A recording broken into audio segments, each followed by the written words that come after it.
Okay, welcome to a bit of curiosity. Today we've got Ben Light on here.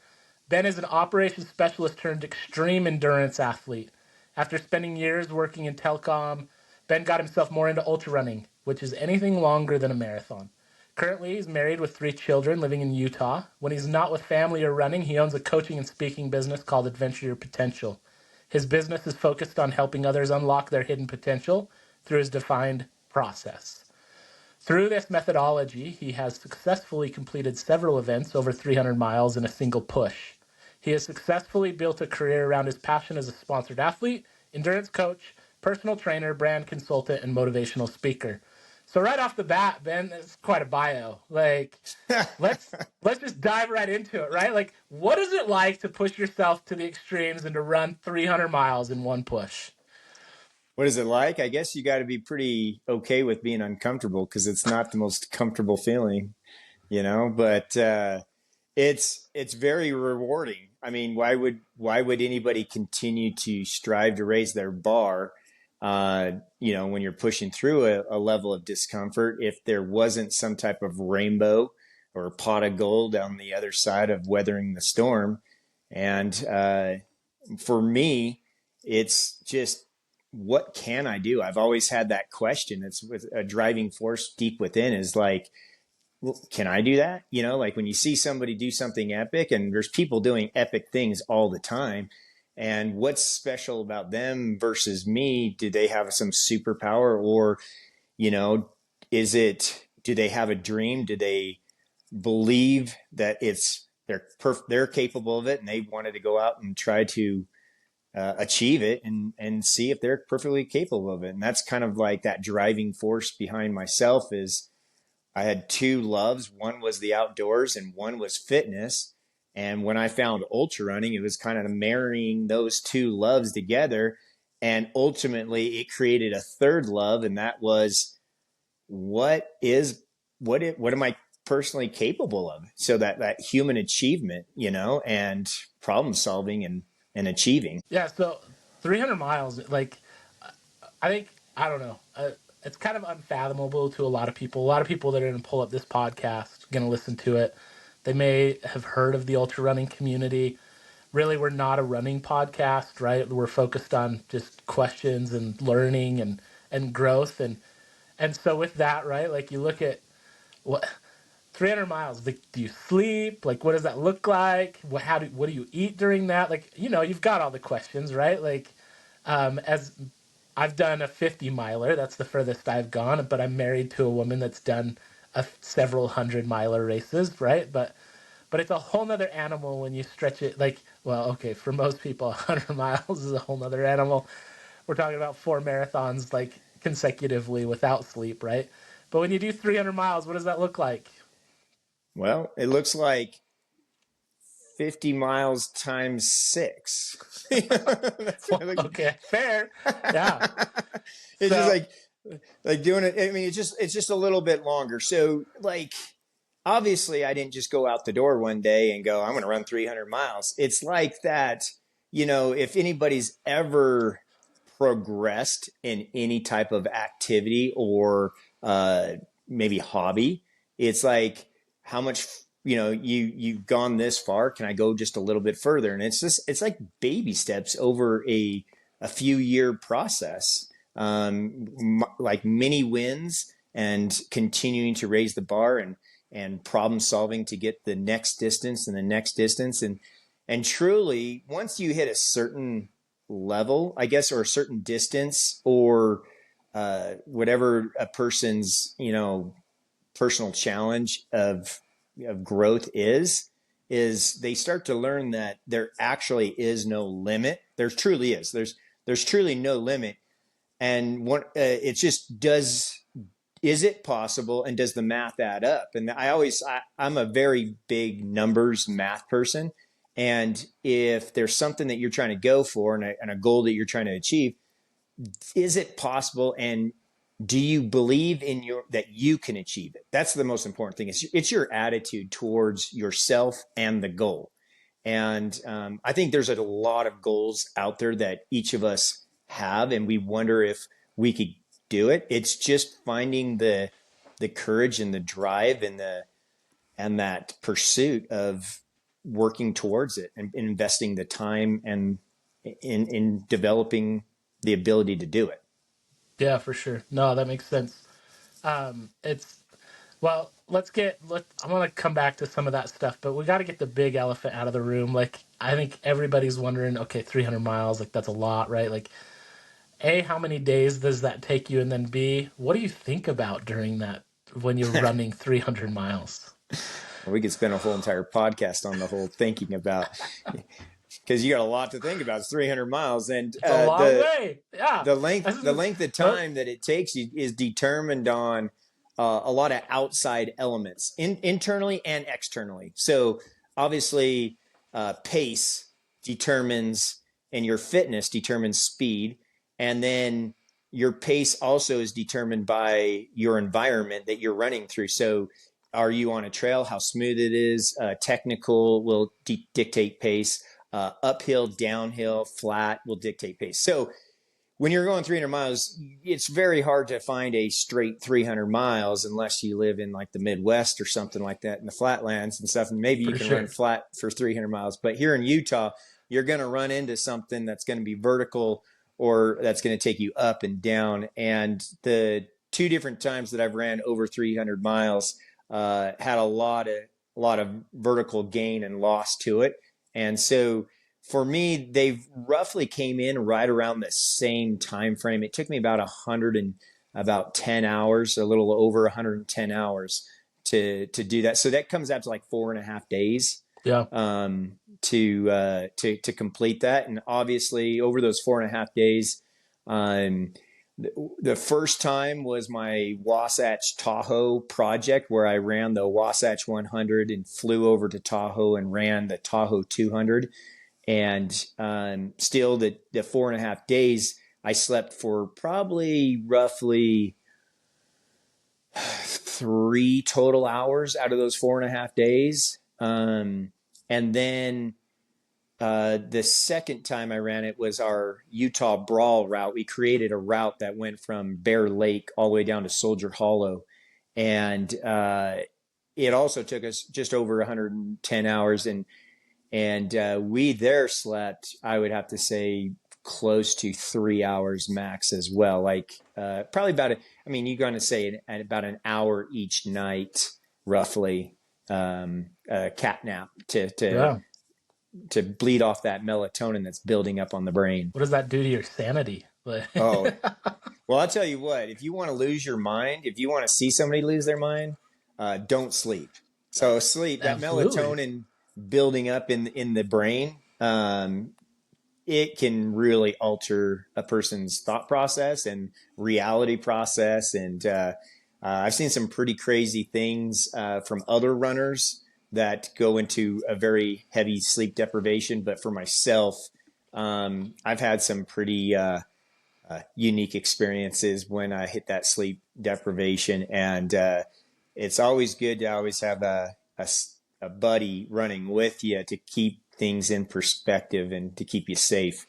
Um, but getting to your second part of your question on what do you think about, I typically think of really bad ideas to do, again. So just to give you I paint a picture. When I say bad ideas, that means another grand idea or another great adventure. Because so in 2017, I was running a series of 200-mile races called the Triple Crown of 200s.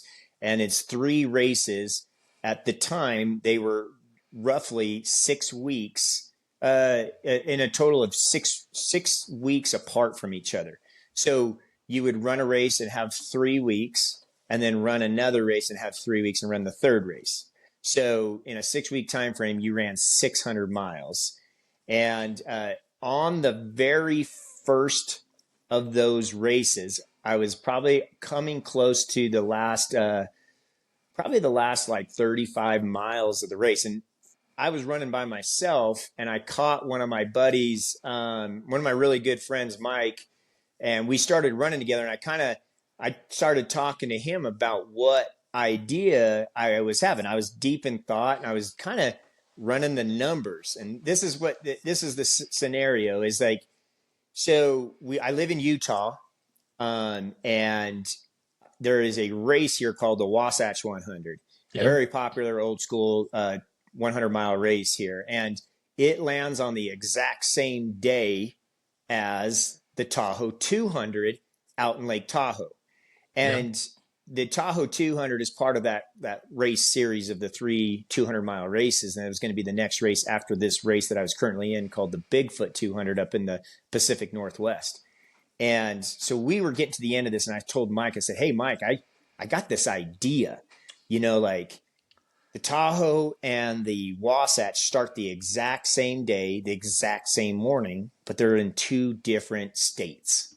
And I just said, I can run the Tahoe 200 and have in 70 hours. And so I have actually like 30 extra hours to spare.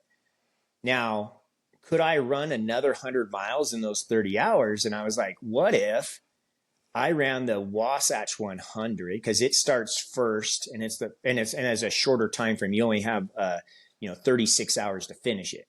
So if I ran that in under 30 hours and then somehow took a flight from Utah over to, Lake Tahoe and started the Tahoe 200 that actually had started the day before, the same day Right. as my 100-mile race, and started that, could I finish it in its allotted time frame?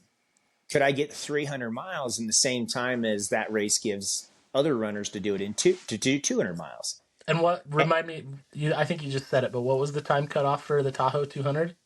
Oh, 105 hours. Okay. And so technically, if I was to finish in 30 hours at Wasatch, I can actually have 35 hours. And then there's an hour, obviously, time difference between Utah, Mountain Time and Pacific Time. So actually, Right. it's, 36 hours. Okay. So I was giving me a little buffer. And obviously, there's some travel time to go. And I was like, there's no way you can drive. Obviously, it's a 10-hour drive. So that's not going to work out. So I was like, well, where the Wasatch 100 finishes, it finishes right by the Heber Airport. And I was like, over by Tahoe, there's the Truckee Airport. And then I found out it's about a 2-hour flight. So I ended up doing this. Back up for a second. I'm saying this to Michael at the end of his first 200-mile race. And we're about 175 miles into this. And he's in some discomfort, let's just say. And I'm like restating this idea where here we are running 200 miles and I got this idea of running 300 miles. And basically he turns to me and says, that's the stupidest thing I ever heard, Well, like, I think that's where most people would go, right? Like most people are 120 miles into a 200 mile. Well, most people don't run that far for one, right? But if we were that far, most of our brains are going to be like, "Get me out of this!" Like my feet are sore, my muscles, my joints, everything aches. Not thinking, okay, how can I just cram in 300 miles well, here how in can the you level like? level it up, Nah, And that's crazy. That's impressive. yeah, so and that's a perfect example of kind of like, there's other things you're thinking about. Obviously, you want to be present. You're thinking about your nutrition. You're doing it, like when an airplane's flying or when a race car's racing, there's like system checks that it's doing every second. It's watching, and the driver is watching the fuel, it's watching the temperature gauge, it's watching its tires, it's paying attention to everything because it has to be present and watch everything now because they have to play the long game. So a runner is thinking about like his gait, is thinking about, should I run this? Should I walk this? How hard do I push? Where am I at? Am I on course? Have I seen a flag? Did I daydream and go off course? Am I on the right route? Also, how long has it been since I eaten? How much energy I have? So you're doing like these mental system checks all the time. So those are Yeah, always there. So when you say, what are you thinking about? Those things are just a byproduct of running 200 miles. So those things are going regardless. sure. It's like Then, breathe. It's like breathing at that point. yeah, So yeah, it is. And because you've been doing it on all your training runs and everything like that. So the next thing is, yeah, what do you think about? So one of the things that I do is I don't listen to music when I run until the nighttime. So during the Okay. day, I have scenery, I have trail and everything like that. But when you compartmentalize back down to just a spotlight at night with your headlamp, you're kind of like, there's nothing to see. And so when just like when you're driving through the night on a long drive somewhere across the country, you start staring at right in front of you and you start to get tunnel vision. Well, you don't want that. So you want to keep more present because that's actually going to make you really tired and fall asleep. And Yep. falling asleep at the wheel is dangerous. Falling asleep while you're running is dangerous as just as well. And so I'll actually pop on music in the middle of the night to kind of keep my mind, you know, on some other things to keep the beat and stuff like that. That's the first night. Now, the second night, when you've run through the first night and you're going into the second night, well, music starts to get old. You need something more entertaining. So, one of the other things I do as a trick that I've learned over the years is I actually download stand up comedy and I'll actually listen to stand up comedy. One, it changes my mood. I like to laugh. And anytime you change your frequency or your attitude or your mood, you can actually generate extra energy that you don't even realize that you had. Your mood and your attitude actually affects energy. So when you're happy and somebody's joking and laughing, you're excited and you got all this energy. But when you're depressed or sad and everything like that, you get tired. It's draining. It's like a stressful feeling. So it's the same way when you're running, and people might not think about that, but your attitude and what you focus on can be a huge result in the pace that you're running and how fast you're going. And ultimately, if you're going to finish or not, comes down to your attitude. So I'll actually turn on some stand-up comedy, laugh, be involved with like what the comedian's story he's talking about or the jokes and stuff like that. And it lifts my spirit and actually my pace will pick up and it carries me a little bit through the second night. And so that's another thing that I kind of think about. But I'm usually like trying to solve world hunger and peace around the world. Not necessarily like that, but I'm thinking of like other ideas, Yeah. products. I'm an entrepreneur at heart. I'm thinking about home and maybe trying to solve problems within internally with family and work and just random things. And then when you come across other runners, it's always good to shift your focus from yourself onto them and see if they're okay and if they're going through any issues and maybe lift their spirits or if they're having some physical ailments to help problem solve, to help remedy those, to help them be successful at their challenge as well. I think, yeah, that's awesome. I think right there and previously, like you pointed out some really interesting things, some really good things, right? Like a lot of us, we want to achieve whatever, right? Like I don't know how many of us listening to this are ever going to want to run 200 miles or 300 miles, right? Like I don't even, I used to think I wanted to run 100 miles. I think that day is gone from me. I think I'm done. I'm past that now.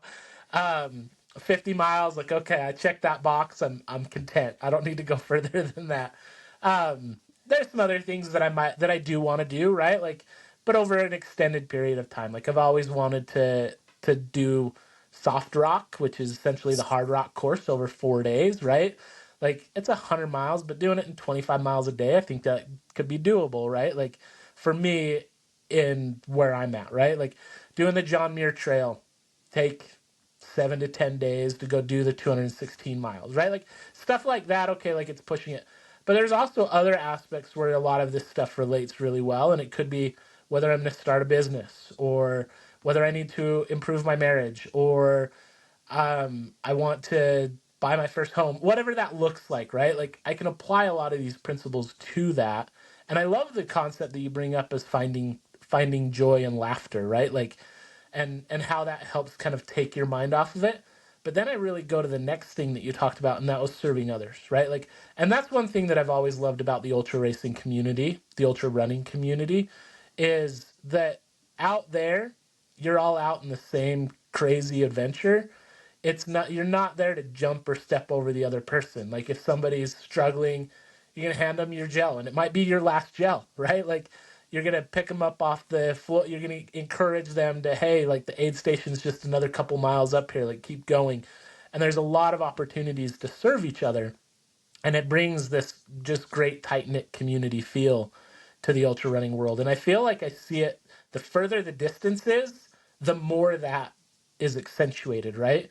And you talk about like, okay, while I'm out there, I'm thinking about solving world hunger or what, right? Like, and that could be for real, right? Like, and but the only way that we're going to solve those problems is coming together as a community to seek for changes in those problems, right? And it's just like, okay, the only way I'm going to make it to 200 miles is if I have help. And like, because you look at like you and Mike are running this race together, right? Like you're feeding off of each other.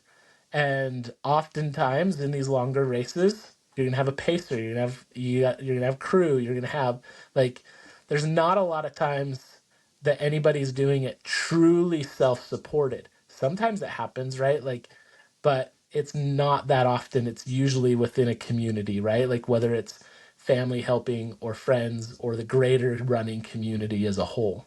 And I think that's fascinating. So talk to us a little bit, Ben, like as you look at like as we look at 300 miles or 200 miles, like it's like, oh, that's so fun, so much, right? Like how like kind of take us through the evolution of how you got there. Like you gave us some insight as to your mindset, right? Like I'm 120 miles into my second 200-mile race in 3 weeks, and I'm gonna go do 300 miles. Like I want to figure out how to do these two races back to back. Like that's a lot, but like where does it start? Like I think we've known each other for quite some time, and you weren't always an ultra runner. Like where did this begin? Like what took you to like, okay, let's go do 300 miles? Well, there's obviously a couple. Like, I mean, I've had this question before, and I've thought a long hard about it. And there's actually some pivotal moments that uh, were really key things in my life that made it open a door. Let's say it opened my mindset for what's possible. Like it shifted my mindset. And so when I was working in the telecommunications business, and I was out assigned to Manhattan, New York, and I was working out there, and I've always been into fitness, and I had started to run just for I guess to lose weight. Let's say it that way. You know, I lifted weights, but also I wanted to add in more cardio to trim up, Yeah. and so that's how I started to do smaller runs. And I think by that time, my longest run in New York had been like 6 miles, And this was how and long ago? and this was like 2000. I would have to say like nine, probably. Okay. Okay. So it's a bit ago, and so here I am out in Manhattan, and I happened to venture into the city the same weekend as the New York City Marathon. I had no clue that it was the New York City Marathon. I just kind of went in and ended up going to the expo. You know, I was walking around down through Manhattan, and I just came across the expo, and so I was like, this is cool. So I went inside and kind of went around the exhibits and stuff, and I found myself in a booth with just with a bunch of books, and it was called Run by Dean Karnazes. And I actually just like walked into the booth, and I'm standing there looking at the book, and I'm reading the back of the book to see what it's about and stuff like that, just burning time. And this guy walks up to me. Actually, it was Dean, the guy that wrote the book, and he's like, "Hey," he's like, "are you interested in buying the book? And if you do, I'll sign it. But if you're not, I'm just going to need you to kind of step out of the booth because we actually have a book signing." And I turned to my right, and there's a huge line. I was totally oblivious. I just like walked in front of everybody before it even started. They're all lined up to do a meet and greet with the author. And Dean Karnazes, to give your viewers a background, he's in in the running community called the Ultra Marathon Man, and he's kind of like one of the I wouldn't even say founding because it goes back to the history of time of running, but in these like the 80s and He 90s, was he was an early popular name in the ultra running yes, and he community, was one right? of the Like, first to yeah. start writing books Yeah. about ultra running. And so I was just like, I kind of felt bad, but at the same time, I was like, hey, here's the author. And he had a Western States jacket on. And at the time, I was living in Washington, but prior to that, I moved from Forest Hill, California.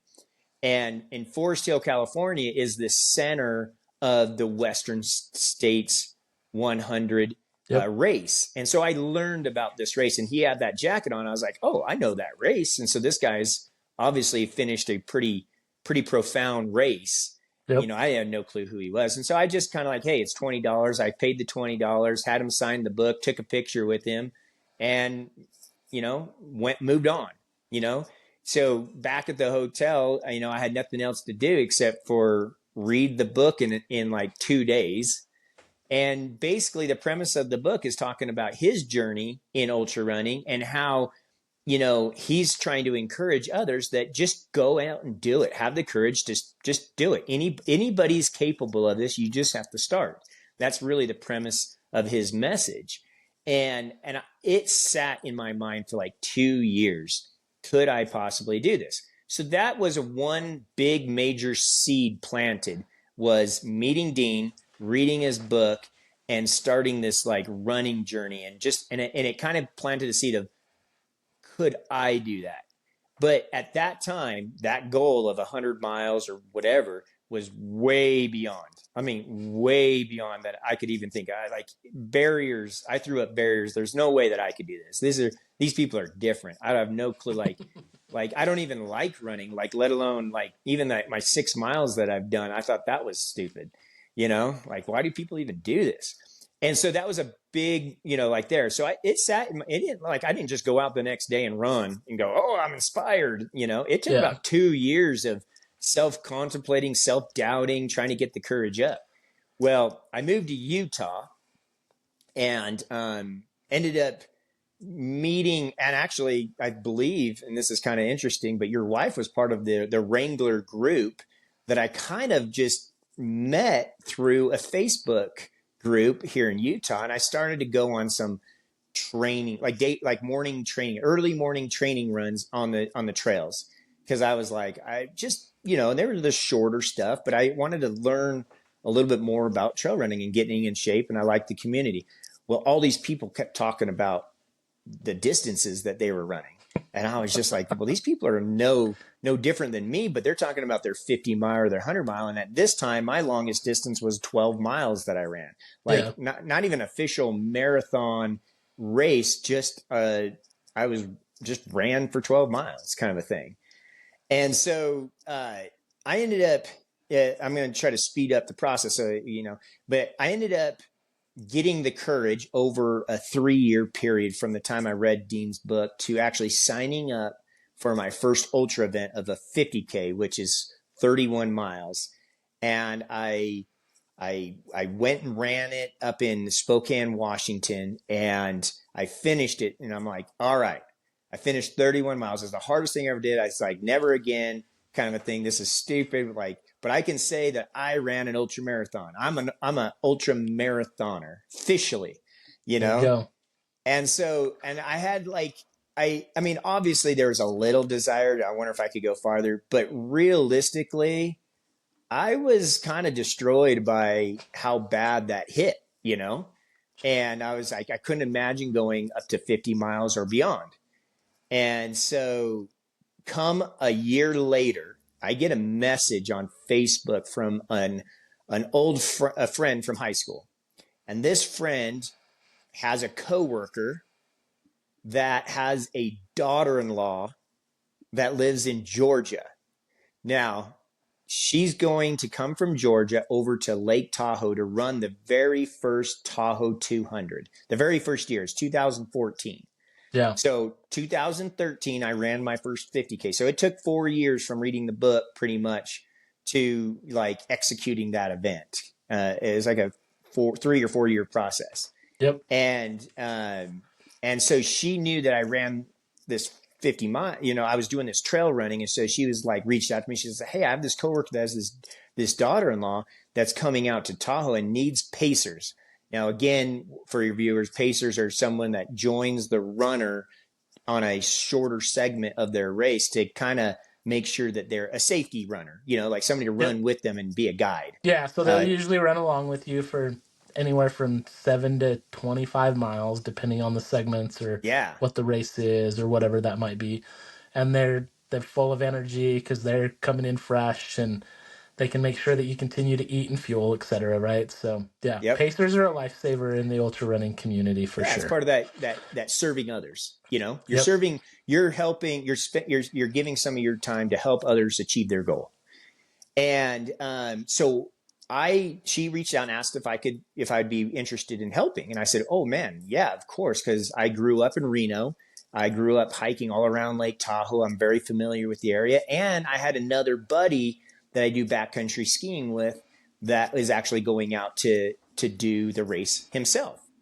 And so I go out there and we're going over to race check-in to check in for this race. And she asked me, she's like, hey, Ben, and we hadn't really talked online. It was very casual. I just knew the dates and when to be out there, but she never really asked me any questions. And so I get out there and she's just like, hey, Ben, how many hundreds have you ran? Or like, what's the farthest distance you ran? And I was like, well, I've only ran 30 miles. And she had this really stressful look in her face. And she looked over at her husband, and we're just driving there. And he's like, hey, babe, it's going to be all right. Don't worry. And I'm like, what am I missing here? Like, what's going on? And she's like, well, I had like 4 to 5 pacers lined up, and you're the only one that could show up. Everybody else canceled on me. So she's So, hoping you can pace a lot more than you were planning on it. well, she had 140 miles that she could have a pacer join her, and she was Yeah. hoping to have someone join her. And so she has to do the first 60 by herself. And so, well, I'm like looking at her like, well, I'm sorry, but I mean, I'm good for 30. I know I'm good for 30. You know, I've been there. I'm comfortable with that. I've seen it before. I'm Yeah. familiar. Yeah. And so, I don't you know, like it, but I've been there. yeah, it was tough. Yeah. So she kind of like, well, okay. So, and to speed up the process, so I get in. So she comes in at mile 60, and I'm like about to join her. She goes, okay, Ben, this is what, and this is the first time ever pacing anybody. And, she's like, what I need you to do is I need you to tell me when to eat. Like every 5 minutes, I want you to tell me to take a drink. Every 15 minutes, I want you to tell me to eat. And when I do these things, you do them too. You take a drink, you eat. And I'm like, all right, I can do that. So I'm just like, I'm the timekeeper, you know, Yep. and the storyteller. She goes, when I tell you to shut up, shut up. When I tell you to talk to me, you know, kind of a Yep. thing. And so, you know, here I go, and I'm just like, you know, like kind of like a cartoon with the dog just bouncing around and all piss and vinegar and just happy and go lucky. And she's kind of, you know, worn down and worn out. But we went off, and in the end, when she finished the 200-mile race, I ended up running 93 miles with her. So there's a big pivot point for me. Yeah. So I was so focused on her that I forgot things about me. I just did what I was told. Okay. And she gave me insight. I didn't know it, but she gave me some really valuable insight on how to properly fuel and how to properly hydrate, you know, for the distance. And if you would have asked me, if she would have asked me when we were headed over there, and I told her I ran 30 miles, and she goes, well, I'm going to need you to run 93. If she would have told me those numbers, I would have freaked That's out. that's 3x. That's a massive jump, right? Like That's a you're going massive jump. like that's the 3x anything you've ever done to that point. Like how uh, like obviously you weren't thinking about it, but did you feel like you were trained for it at all? Like what No, physics no. like For like, I was worried about the 30 miles. I was worried yeah. about when she told me that there was like the most of the segments were 20 miles long. I was like, I'm good for 1.5. You know, I don't know what Yeah. we're gonna do with that second half of that second.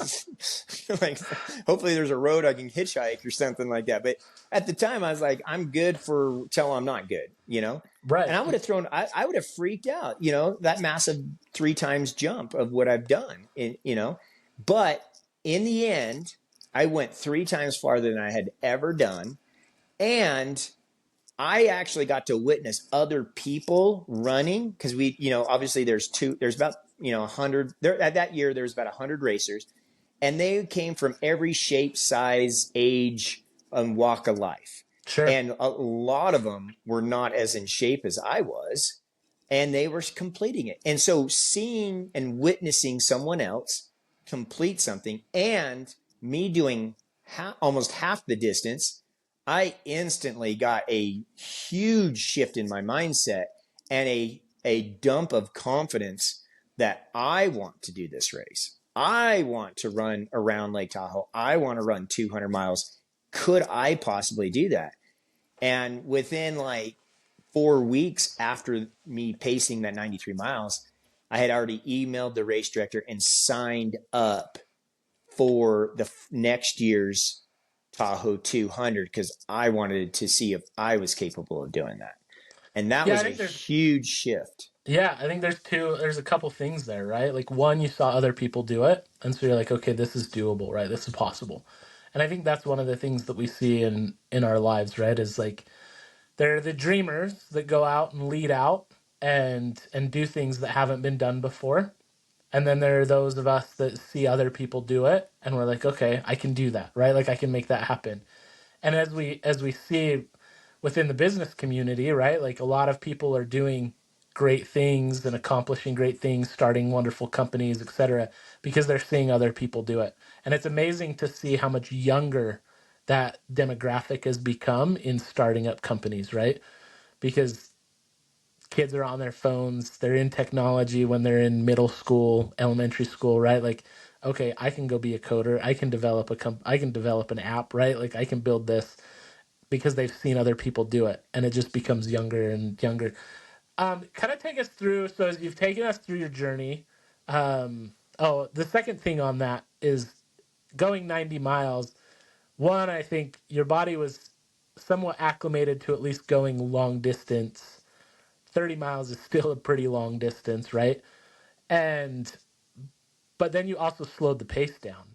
You probably Yeah, didn't run that 90 plus miles nearly as fast as you ran that 31 the year before. exactly. It was a lot slower because she's pacing to go 200 miles. And so it's a lot slower of a pace. You're probably stopping longer. There's more breaks, right? Like there's a lot of things like that at play. And that's one thing that I always noticed when I was running a lot. And like I came back from the Pacific Northwest, a trip with my family, and I was talking to a coworker at the time. This was post ultra. I was working some other job, and she was like, "Oh, how was your trip?" Blah blah blah. I was like, "Yeah, I did this awesome run across Olympic National Park. It was 26 miles." She's like, "You just ran 26 miles across Olympic National?" I was like, "Yeah." Like to me, that was normal at the point because I had been like having started ultra, having been in the ultra community now for 8 years at that point, right? Like it's like, yeah, that wasn't a big deal. But she's like, how did you do that? And I just sat back and thought about it. I'm like, well, my body just knew how to do it. It had done the distance before, right? Like I didn't train for it specifically, but my body was acclimated to doing hard things. And I think that's a powerful, just kind of a testament to like, okay, once we push our body to these certain thresholds, it can go further. um, but talk to us, kind of walk us through, like, how does this translate to other things, right? Like, you go out and you speak, you're a motivational speaker. I know you've got some things in the works. We can talk about those as far as like building some brands, some products, right? Like some of these other things. But how does pushing your body, how does achieving these things translate into the other areas of your life? Well, I think you were just, kind of explaining it and being spot on when you're talking about business and entrepreneurs and younger and younger people kind of catching the vision and seeing other people do it. And one, you start to see what makes them different, like what's so special about them. Once you realize everybody's trying to figure it out, just like a running. So whether it's business or whether it's running, everybody's problem solving and trying to figure out. The first thing to do is, believe in yourself that your goal is possible. Once you believe in yourself and once you want your goal, like why your driving force, it's going to motivate you to, to go out and achieve it. And it comes down to like courage, just start. Everybody wants to know all the right steps to be successful before they start. They want the recipe spelled out, the measurements, how much to put in this and how much to do of this before they even start, so that they're scared of failure. That's what it is. They're scared of not succeeding the very first time and labeling themselves as a failure, or their identity is now they're a failure because they weren't successful. If you can just push that aside and start and say, I'm going to figure it out as I go, I would say 99.9% of entrepreneurs and businesses out there are figuring it out as they go, and they're starting the process. And there's no better place to gain experiences is while preparing to be successful, working towards it. So it wasn't that I signed up for that 200-mile race the next year in 2015 and then didn't do anything and showed up come race day expecting to finish a 200-mile race. Yeah. What I had to, like, day in and day out, train. I had to increase my distance on a base level of what my weekly and monthly volume was. I signed up for a bunch of little races and gain experiences there. I started dialing in my nutrition and on a daily basis. And there was races that led up to the 200-mile race that I was did really well in, and then there are some that I had really poor experiences and made some bad critical decisions, but I learned from them. I gained experiences and I self-reflected, and then I altered what I needed to do to prevent it from happening again, so that I could go a little bit farther and a little bit faster and be more prepared. And so that preparation process leading up to be prepared to execute my goal gained me the experience to be successful. And so the same thing within business is, getting the courage, believing in yourself is the first thing, starting. Then it comes down to being consistent, actively, like every day working towards your goals, setting small milestones and achieving those and gaining that momentum. And then focusing in your effort on a daily basis, becoming more efficient, trying to, the more efficient, the more capacity you can fit in a day, and the faster you can grow, and the farther you get. And then I would say patience is being patient to see out the goal. I think more entrepreneurs, more runners, more people in life give up on their goals and dreams because they're not patient. They're not Yeah. patient to see it through. They run into a hurdle or an obstacle that looks very difficult to work through, and they give up and they walk away from it and just say, oh, it's not for me, or it's impossible. You ask anybody that's super successful in business, is they're going to talk about a few different projects that they were completely utter failures at. But they learned, they pivoted, and they continued to move forward. And they patiently pursued and endured those challenges, figured them out and remedied them, and then became successful. So patience is probably I think the number one killer of people's goals after they've gotten the courage to start is they want it now and they want it fast, and they're not willing to, see it through to the end. Yeah, I think that's sage advice, right? Like patiently pursue, right? Like a couple things, like there's a lot there that we could unpack, right? One of the things that I think about is happy accidents.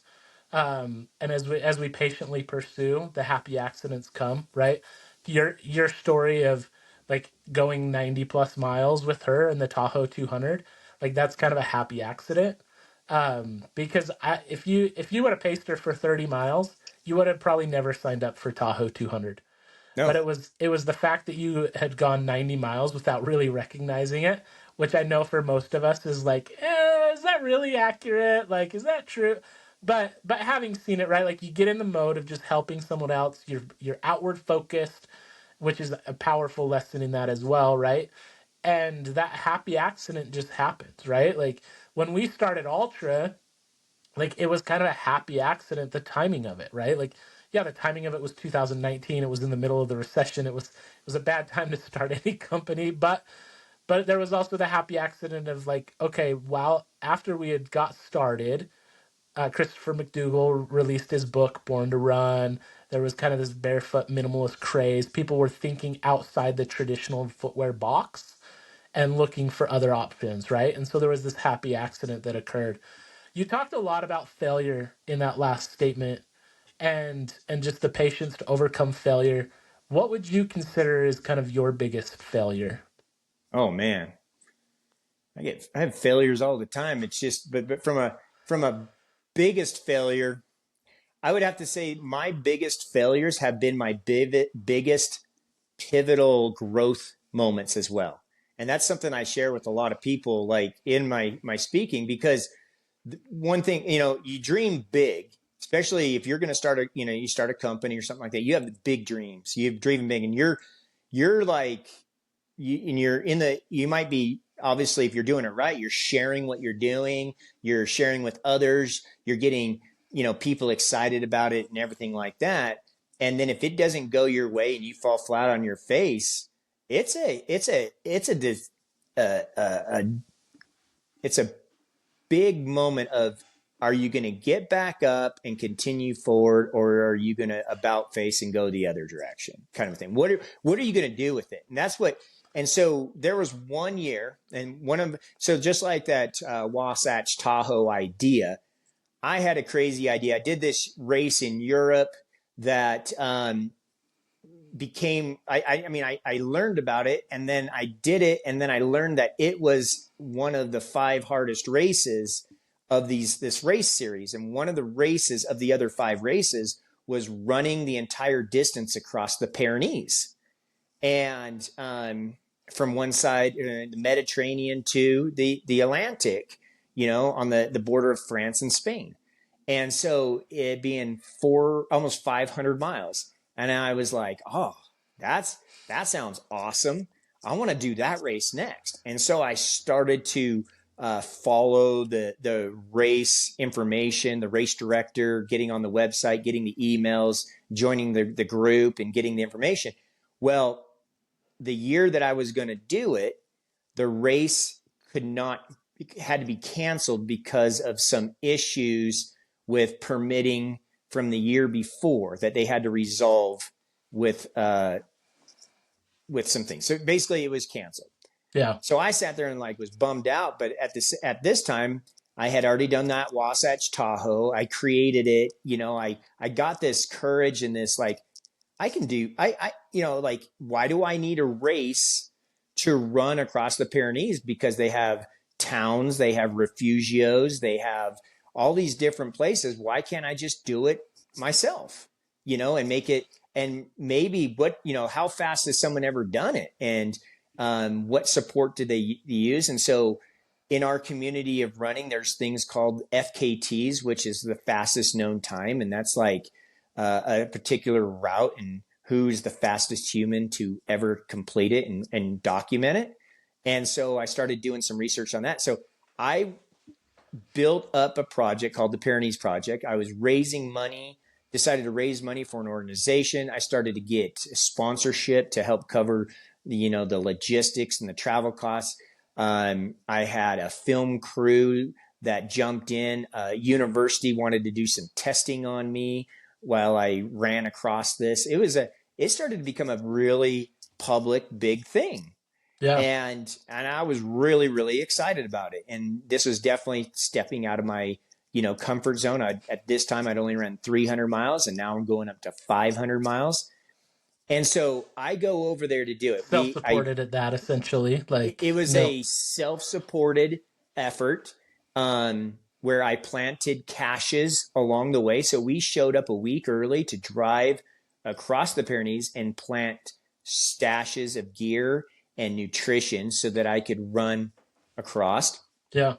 And we get to the start, and I get almost 24 hours into the race. So we're at the beginning of the race. I'm, roughly 60 plus miles in. And during this section, we're on the lower altitude, like the foothills of these Pyrenees mountains. And the cool thing about the Pyrenees is they have multiple springs that run year round.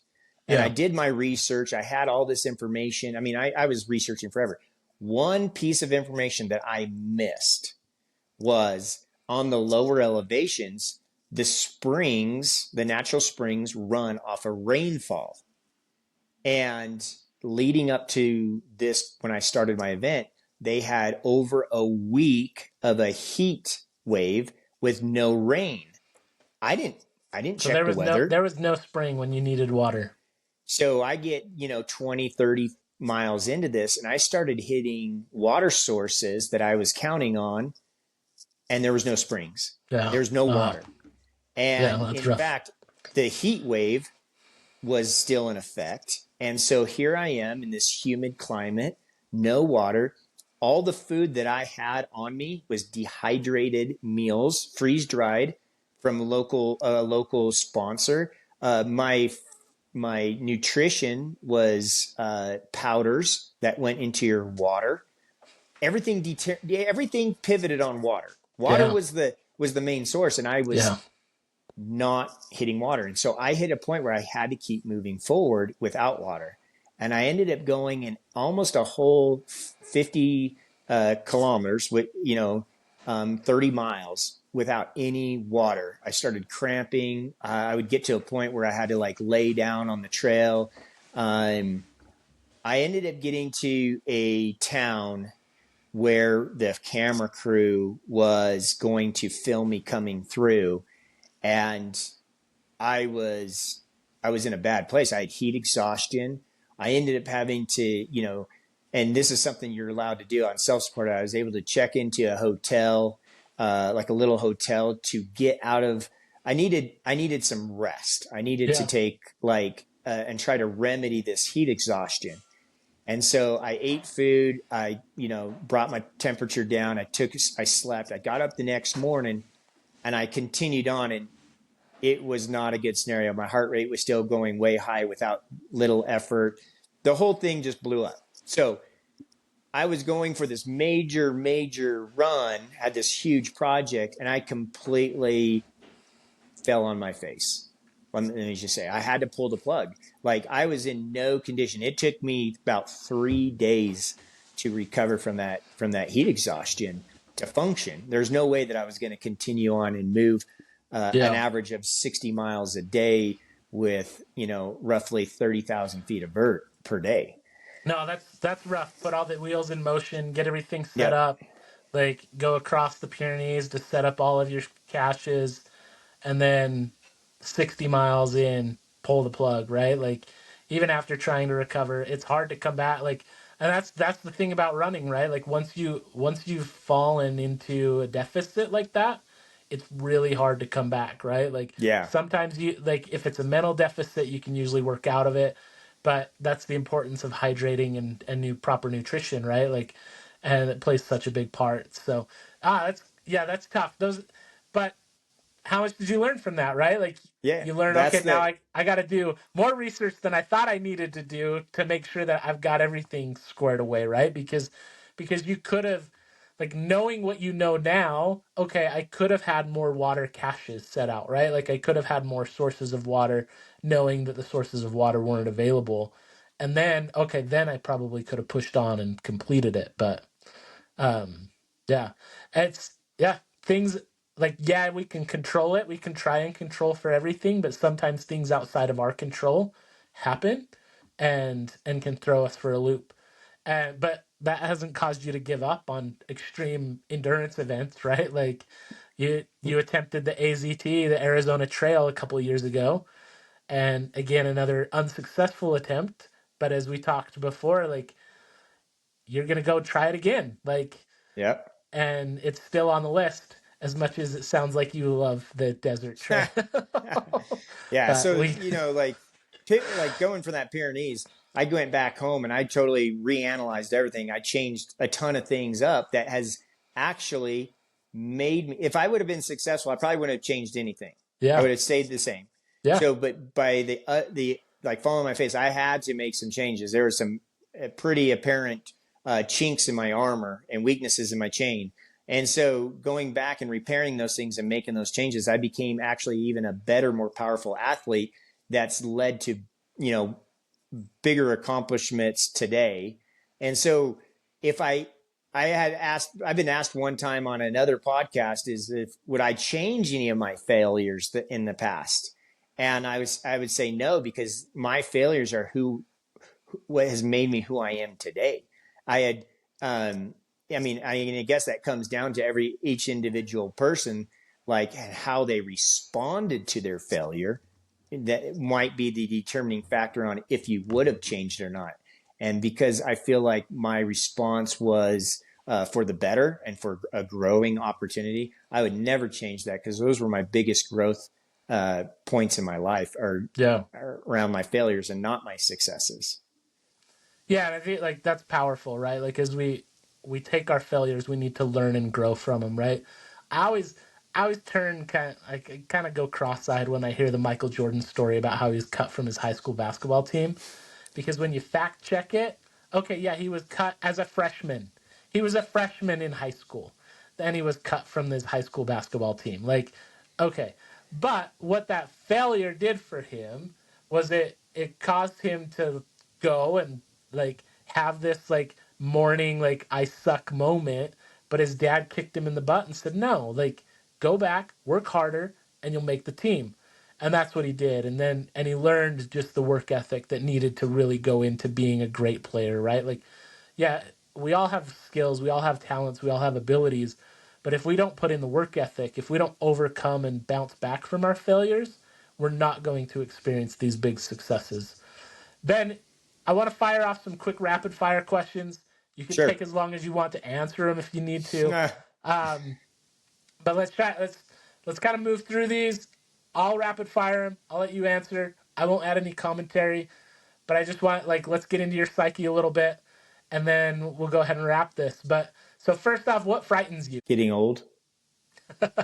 Fair enough. What inspires you? The like the pot like the possibility of what's on the other side of the mountain. So like what's at the top of that summit, and whether that the summit is a not a it's a figure of Yeah, speech. It's like what is truly possible. I think that we're limitless, and like where like my whole uh business is built, like my motto is venture your potential.